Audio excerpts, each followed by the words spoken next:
Hey folks, it's Vic Noble here with your weekly trade example for the week ending January the 11th, 2013. Can you believe that? Another year has slipped by. I hope you guys had a nice time off over the Christmas holidays, relaxing, spent some time with family, people that you care about, and sure wish you the best in 2013. I'll just tell you a little story. In the Coach's Corner today, there was a guy and has been a member for some time, and he sent me an email, and it was interesting. He said that basically that throughout the last year, just being real honest with himself, realized that he's really just treating this trading game as a hobby.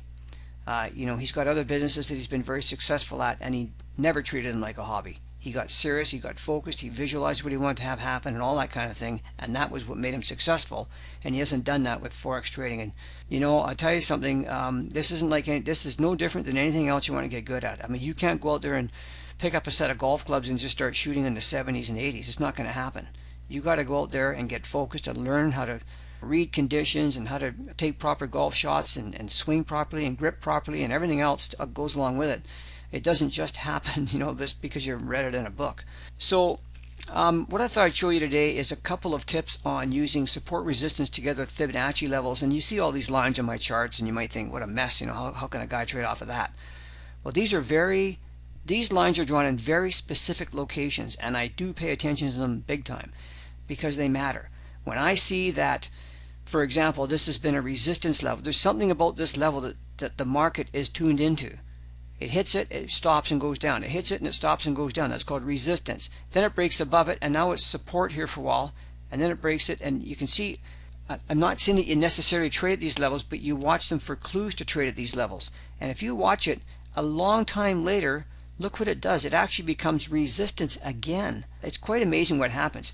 But here's something that can make a big difference too, is you can find that these levels will actually, let me draw your attention to this lows that happened here recently. This is the British pound US dollar, by the way, 4-hour chart. Look what it did here the last few days. Look at this support. In fact, it was support back here and here, all the way along here, right around the figure 160, by the way, which is significant. And when it hit it today, I mean, I'm watching this carefully. I mean, if I'm short here, this is where I'm taking my profits down here. I'm also looking for the possibility of a turnaround in the market here, and did it ever turn around? But when it hit here, made this hammer right here at an expected level of support, and look how it couldn't take that low out again. This low here held, and then finally it took off.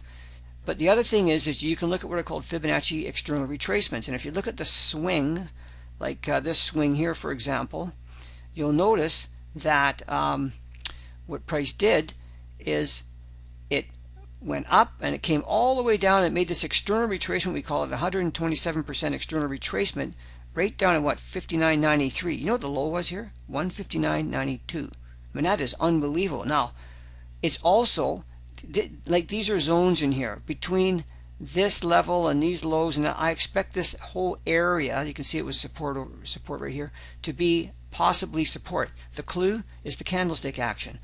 And then once you see that, now you got to say, okay, now how do I trade off of that? What do I do? Oh, so I'm at support and it made this candlestick. Now what do I do? And that's beyond here. But this is exactly the stuff that we teach in the recurring Forex patterns course that we have. And this is actually gets into our pattern number 3 and number 4, where you're at these support resistance levels with external retracements and that kind of thing.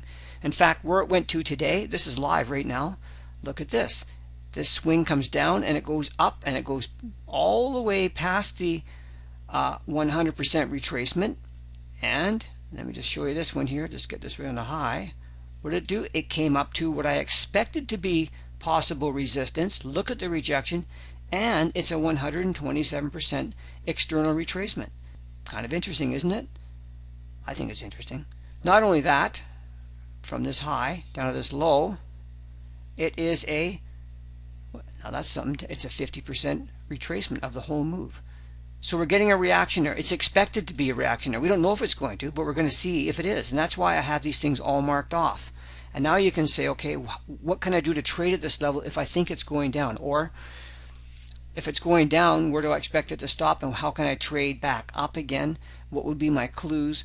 Because otherwise it can be all very confusing. If you don't have a game plan, you can just see this as a big mess of lines on here, and none of it means anything. Okay, So anyway, I just thought I'd point that out to you. I mean, this fellow kind of got my attention today when he said that he realized he'd been treating this all as a hobby, and rather than getting really focused in and really get into the detail. Actually, there were some nice trades in here today.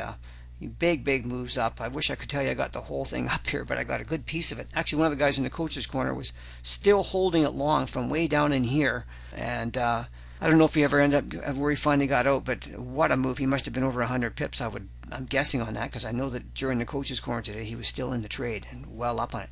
But maybe it's time that you took your own trading to the next level and you got the resources necessary to ramp things up for yourself, and got into this thing as more than just a hobby. And if you really want to make some money, because you're up against people who are not treating this as a hobby. And I have resources to help you. Obviously, we have the coach's corner, we have the recurring Forex patterns course. It really, I think, is a great way to start. But or maybe you find something else that resonates with you, and that's the main thing. And make it something that somebody says, something that makes sense to you. Because if it doesn't, obviously it's going to be kind of useless to you. But anyway, if I can help it out, you just let me know. And other than that, you guys have a great weekend, great week ahead, and I'll be back at the end of next week with another weekly trade example for you. Alrighty? Thanks so much.